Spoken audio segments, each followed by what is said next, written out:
এটা জঙ্গি, অনেকে মনে করে এটা জঙ্গি সংগঠন, উগ্রবাদী। সেটা উগ্রবাদী না। আমাদের হিন্দুর মধ্যে অনেক কুপ্রথা আছে, কুসংস্কার আছে। আমাদের হিন্দুর মধ্যে 36 জাতি, যেটা আপনাদের মধ্যে নাই।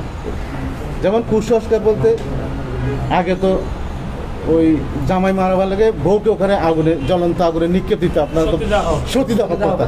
এইটা শরৎচন্দ্র চট্টোপাধ্যায় অনেক লেখালেখির পর সেটা মোটামুটি উঠে গেছে। আরেকটা আছে যে কোনো কারণে বিবাহ হলো নতুন, গাড়ি অ্যাক্সিডেন্টে বা যে কোনো কারণে স্বামী মারা গেল, ওই স্বামী এই স্ত্রী আর বিবাহ করতে পারবে না। এই যে একটু কুসংস্কার না, তাহলে তার জীবনটা কীভাবে কাটাবে?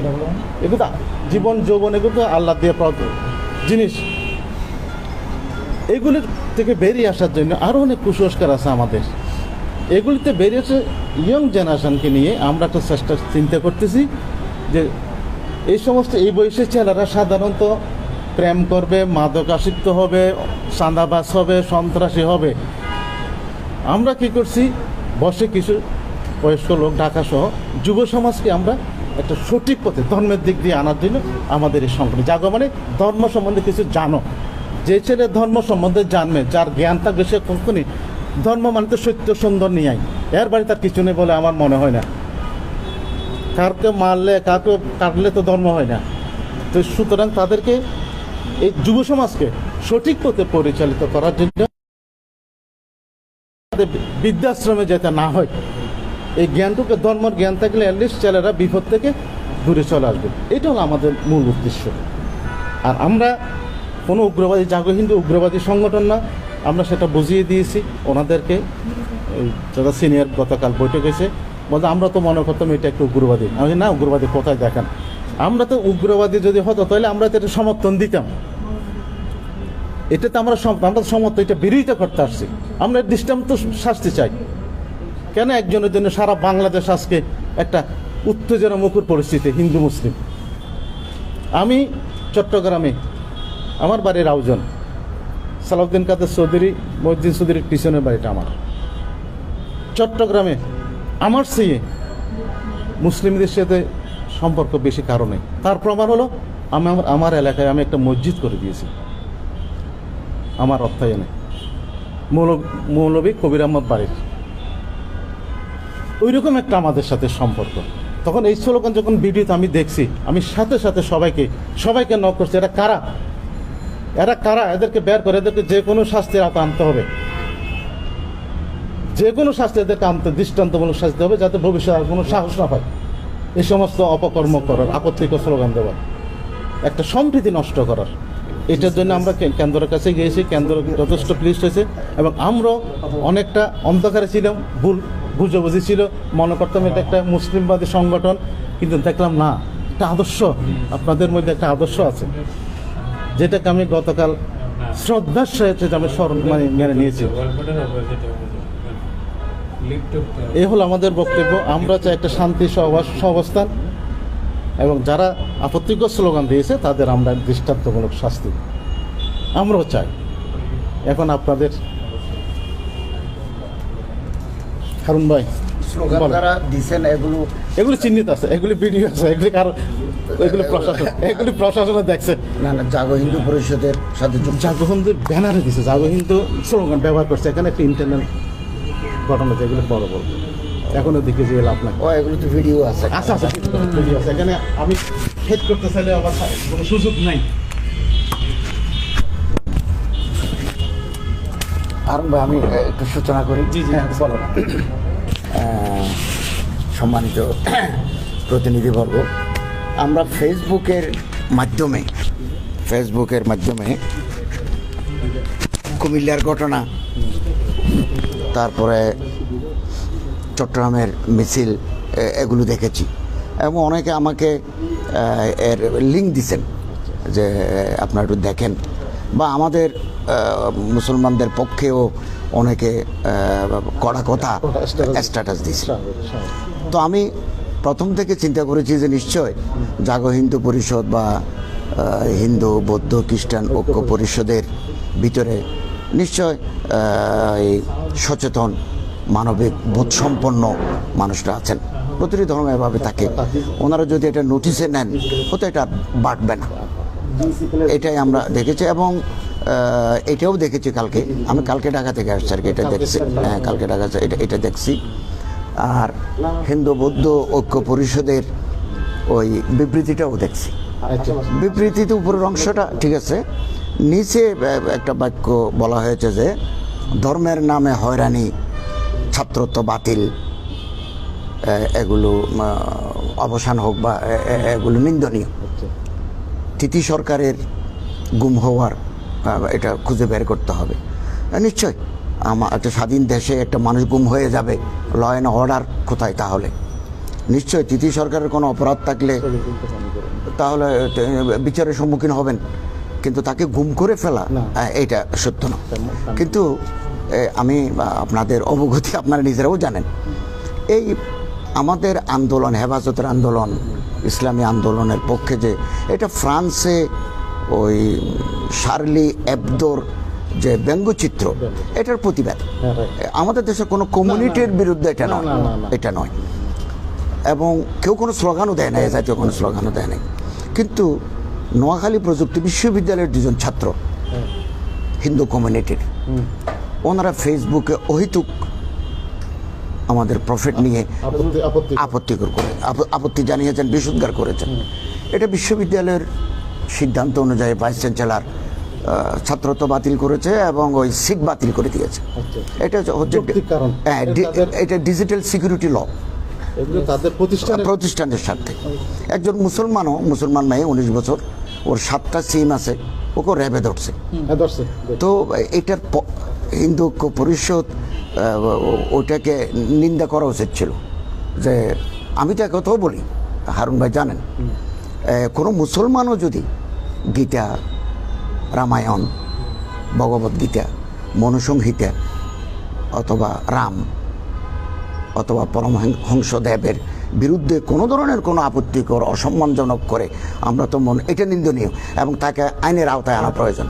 আর না হলে এটা আছে।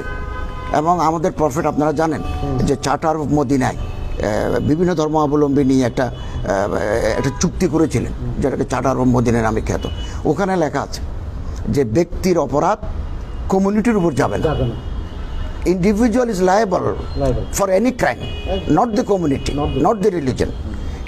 এই চেতনাটাকে আমরা আপহোল্ড করতে চাই। এই দেশ আমাদের, আমরা মুক্তিযুদ্ধের মাধ্যমে হিন্দু, বৌদ্ধ, খ্রিস্টান সব জাতি মিলে আমরা স্বাধীন করেছি। এই বাউন্ডারিটা আমাদের, এই পতাকাটা আমাদের। আমরা একটা বহুত্ববাদী সমাজের অংশ, প্লুরাল সোসাইটি। কোন দেশে মারামারি হয়, দাঙ্গা হয়, সেটা তাদের দেশের ব্যাপার। আমাদের এই দেশে বিচ্ছিন্ন কিছু ঘটনা ঘটতেছে, এগুলো বাদ দিলে ব্যাপক আকারে কোনো দাঙ্গা, লুট, তরাস এগুলো অতীতে হয় নাই। আমরা এই ট্রেন্ডকে, এই ঐতিহ্যকে আমরা বহাল রাখতে চাই। আমরা, হারুন ভাইও জানে, আমরাও জানি যে পার্টিকুলার কোনো ধর্মের বিরুদ্ধে, কোনো ধর্মীয় গ্রন্থের বিরুদ্ধে, কোনো ধর্মীয় নেতার বিরুদ্ধে, এটা হিন্দু হোক, বৌদ্ধ হোক, খ্রিস্টান হোক, কেউ আপত্তিকর মন্তব্য করুক, এটা আমরা কোনোদিন কামনা করি না। এবং কেউ যদি করে, আইনের আওতায় এনে তাকে শাস্তির বিধান করতে হবে। আপনাদের প্রতি আমাদের বিনীত আবেদন, এই আপনারা আপনাদের লেভেলে একটা মেসেজ যদি দিয়ে দিতে পারেন, প্রতিটি মানুষ তার এই দেশে আমাদের সাংবিধানিক অধিকার মতে ধর্ম চর্চা, ধর্ম অনুশীলন, ধর্ম প্রচার, ধর্মীয় স্থাপনা নির্মাণ, প্যাগোডা, মন্দির, চার্চেস, মসজিদ, এগুলো করার সাংবিধানিক অধিকার আছে। কেউ কোনো বাধা দিতে পারবে না। ধর্ম প্রচারও করতে, ধর্ম পালন করতেও কোনো বাধা নেই। এই এই এই চেতনাটা যদি আমরা সবাই লালন করি, আপনি আপনার ধর্ম লালন করেন, মিছিল করেন, রথযাত্রা করেন, বিশাল বিশাল মন্দির তৈরি করেন, আমরা মসজিদ তৈরি করি, এতে কারো কোনো আপত্তি নেই। এটা বহুত্ববাদী সমাজ, প্লুরালিস্টিক সোসাইটি, এটা বৈশিষ্ট্য। কিন্তু আমাদের মধ্যে কিছু উগ্র মানুষ আছে যারা ফেসবুকে, গতকালও দেখেছি আপত্তিকর কথা উঠছে। তো আমাদের প্রফেটের প্রতি মুসলমানদের একটা আলাদা টান আছে, আলাদা একটা মহাব্বত আছে, ভালোবাসা আছে। হজরতের প্রতি কোনো ধরনের অসম্মান মানুষ মেনে নিতে পারে না। তো এরকম একটা ধর্মীয় সেন্টিমেন্ট, রিলিজিয়াস সেন্টিমেন্ট।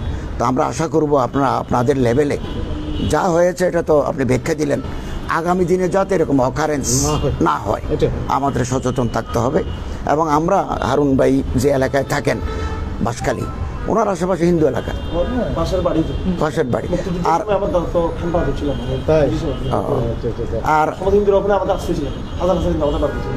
আর আমার নানার বাড়ি সাতকানিয়া, ইউচিয়াটা কাঞ্চনাটা, এটা হিন্দু কমিউনিটি দ্বারা অধ্যুষিত। ডাক্তার মেম্বারও ছিলেন, মেম্বার ছিলেন দীর্ঘ 3 বার। এই আমাদের নানার বাড়ি রাস্তার এই পাশে পুরো হিন্দু বাড়ি। এবং ওই প্রসাদ দিত, তাদের একটা নির্ধারিত আপনাদের পূজা পার্বণ আছে না, প্রসাদ দিত। আমার স্বাধীনতার সময় আমার বাবা মাদ্রাসার প্রিন্সিপাল ছিলেন, ছাত্রবন্ধু লাইব্রেরির ওই যে মালিক, উনি ভারতে চলে গিয়েছেন। যাওয়ার সময় ওনার পরিবারের এতগুলো স্বর্ণ আমার বাবাকে দিয়ে গেছেন, এবং স্বাধীনতার পরে এগুলো আমরা ফেরত দিয়েছি। এই ঐতিহ্য আমাদের ভিতরে আছে পারস্পরিক। আমাদের বিয়ে শাদীতে ওনারা আসেন, আমরা একসাথে কলেজে চাকরি করেছি। আমাদের হিন্দু প্রফেসররা আছেন যারা অনেকে এখন পশ্চিমবঙ্গে সেটেল। আমারে বনবিহারী বাবু বলছেন যে আপনাকে তো আমার ছেলের বিয়েতে নিয়ে যেতে মন চায়, কিন্তু অনেক দূরে দিল্লি থেকে বউ আনবো, আর আমি পশ্চিমবঙ্গে থাকি। উনি আমার কলেজে দীর্ঘদিন শিক্ষকতা করেছেন। তো এরকম একটা ঐতিহ্য আমরা লালন করে আসছি। এটা মুসলিম কমিউনিটিকেও সেটা রক্ষা করতে হবে, আপনাদেরও সেটা রক্ষা করতে হবে। এবং আমি এটা একটা দুর্ঘটনা ঘটার কারণে আমরা এক হয়েছি। আমি এইডস নিয়ে ধর্ম মন্ত্রণালয়ের অধীনে সার্কিট হাউসে বহু বছর আগে হিন্দু, বৌদ্ধ, খ্রিস্টান, মুসলমানদের নিয়ে আমরা একটা সংলাপও বসেছিলাম। কেবল এটা নয়, সাম্প্রদায়িক সম্প্রীতি তো আছেই। মনে করেন আমাদের দেশে এখন ইয়াবা আসক্তি, দর্শন, এটা কোনো হিন্দু বৌদ্ধ নাই, এটা কোনো সীমানা নাই, ইয়াবা আসক্তি। তারপরে মনে করেন দর্শন, বলাৎকার, তারপর যেগুলো ন্যাশনাল ইস্যু, তারপরে মনে করেন সন্ত্রাস, নৈরাজ্য, এগুলোকে নিয়ে আমরা তো সব ধর্মের মানুষরা বসতে পারি। আমরা সংলাপ, ডায়ালগে আমরা বসতে পারি। এরকম একটা পরিবেশ এখান থেকে তৈরি হবে বলে আমি মনে করি। আশা করি আমরা আমাদের লেভেলে সাম্প্রদায়িক সম্প্রীতি যাতে বহাল থাকে, উস্কানি যাতে না হয়, এটা আমরাও সচেতন থাকবো। এবং আপনাদের প্রতি আমাদের একটা আবেদন থাকবে, এখন হেফাজতের মূল ব্যক্তি হচ্ছেন আল্লামা জোনায়েদ বাবুনগরী। উনি এখন কাউন্সিল নিয়ে ব্যস্ত আছেন। তো কাউন্সিল শেষ হয়ে গেলে আপনাদের কেন্দ্রীয় নেতৃবৃন্দ ওনার সাথে যেটা সাক্ষাৎ করেন, তাহলে এটা ফলপ্রসূ হবে। এটা ফলপ্রসূ হবে। হ্যাঁ, কথা বলবেন। এবং আল্লাহ মাহমুদ শফি সাহেব থাকতেও বৌদ্ধদের একটা প্রতিনিধি দল ওনার সাথে দেখা করেছেন। তো আমি মনে করি এতে করে আমরা একটা কাছাকাছি আসতে পারবো। পারস্পরিক পারস্পরিক ভুল বুঝাবুঝির অবসান ঘটে, একটা সাম্প্রদায়িক সম্প্রীতির আবহ, একটা পরিবেশ তৈরি হোক, এটা আমরা চাই। দুর্গাপূজা হয়, এটা কি মুসলিম আপনারা আছেন 90%, আমরা আছি 10%, কিন্তু আমরা 10% যেভাবে এখানে ধর্মীয় উৎসবাদি পালন করি, কখনো তো বাধা আসে নাই। রথযাত্রা পালন হয় তখন সারা চট্টগ্রাম অবরুদ্ধ হয়ে যায়, ব্লক হয়ে যায়। যখন পুজো, দুর্গা পুজো হয়, লোকের লোকারণ্য। এটা কি হিন্দুস্তান নাকি মুসলিমস্তান, দেয়ার ইজ নো ডিফারেন্স। এরকম আন্তরিকতা আমরা এটা ধরে রাখতে চাই। ব্রিটিশের সময় আমাদের উলামায়ে কেরাম, হযরত মদনী রহমতুল্লাহ আলাইহি, যিনি আন্দোলনের সব একসাথে বসে গান্ধীর সাথে তাদের সম্মান, গান্ধী ওনাদের সম্মান সব বজায় রাখেই তো স্বাধীনতাটা আমাদের মূল স্বাধীনতা অর্জন হয়েছে। যে এখনো এরকম এদিকে না যাওয়া, আমাদের স্বাধীনতাটা ঠিক রাখতে হলে আসলে যদি আমাদের দেশ মনে করি, আমাদের দেশে এখানে বড়, আমার একটা কথা, বড় বড় অনেক নেতা আছে আমাদের ধর্মীয় পুঁজি করে, যেগুলি ওই ক্ষমতা ব্যবহার করে আর কি। আমাদের এখানে কারো এক পা বাংলাদেশে, কারো এক পা ইন্ডিয়া, কারো নেই। এই যাবো হিন্দু যারা নেই, আমরা এই দেশকে ভালোবাসি, এই দেশের সাথে আমরা মাটি মানুষের সাথে মিলেমিশে থাকবো। জন্ম দেশে, মৃত্যু হবে দেশে। কর্মস্থান আমাদের এখানে, শিক্ষাস্থান আমরা ওখানে কেন যাব? ওইটার বিরোধী আমরা। এইটার হলো আমাদের মূল টার্গেট। আমরা কেন আমাদের শক্তিকে খর্ব করবো? তো এটা তো আপনারা দেখছেন হেফাজতের সময় কত কঠিন মুহূর্তে এই যে মন্দিরটা হাটাজারি মাদ্রাসার সাথে। আচ্ছা আপনারা কি মনে করেন এত আরে আমি আমি দিল্লিতে জেনেভাতে যে বলতে বাংলাদেশে এটা সাম্প্রদায়িক, আর আমি দুই একটা বিচ্ছিন্ন কারণে আপনার তোলফার করে ফেলেন, ওইরকম তোলফার আমরা তো থাকতে পারবো ওখানে? না, আসল ঘটনা আপনার জানেন। তখন আমি বলছি লখনৌতে পড়ালেখা করছি, আমি ছাত্ররা ঢিল মারছে আমার চোখের সামনে, সাথে সাথে আমাদের আবুল হাসান নদী সাহেব টেলিফোন করছে, ফৌজ আইসে চলে গেছে, আমি পিছনে দাঁড়া বলছি। আপনার পরিচয়টা কিন্তু জানা হয় না, পরিচয়টা জানা। সানাউল্লাহ, হ্যাঁ, ফিরোজ শাহ মাদ্রাসা আমাদের সভাপতি চট্টগ্রাম। আল্লামা প্রতিনিধি হিসেবে আসছেন, উনি অসুস্থ এখন, মানে আইসিইউতে ছিলেন, খুব অসুস্থ, উনি আসার কথা ছিল। আচ্ছা আচ্ছা আচ্ছা, উনি ভারতের ওই লখনৌতে লেখাপড়া করছেন, তাহলে তো লখনৌ ভার্সিটি নদওয়াতুল উলামা এক দেয়া, তাই যাই না, এটা কেন লগ্নতে যাই না, এক দেয়া ওই বুদ্ধ নদীর তীরে। হ্যাঁ দিদার ভাই, আমি ভূমিকা ছাড়াই বলে আমি বেশি কথা বলবো না, এখানে মুরব্বীরা কথা বলছেন।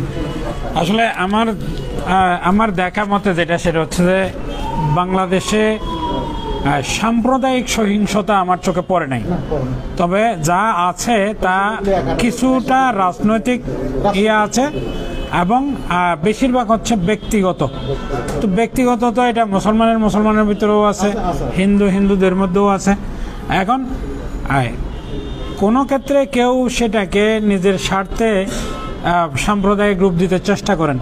আমরা উভয় পক্ষ সতর্ক থাকতে হবে যেটার জন্য, সেটা হচ্ছে যাতে আমাদের কারো ব্যক্তিগত ইস্যুকে বা রাজনৈতিক ইস্যুকে সাম্প্রদায়িক ইস্যুতে পরিণত করতে না পারে। আমার দেখা মতে হচ্ছে যে এই দেশে আমরা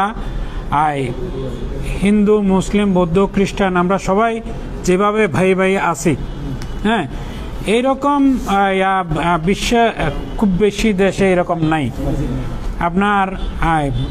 আমরা আজকে একটা ঘটনাকে কেন্দ্র করে আমরা বসছি, দাদা যেহেতু বলেছেন সেখানে আমাদের আর বলার কিছু নাই, যে আপনারা নিজেরা যদি ব্যবস্থা নেন, আমাদের পক্ষ থেকেও আমরা সবসময় থাকবো।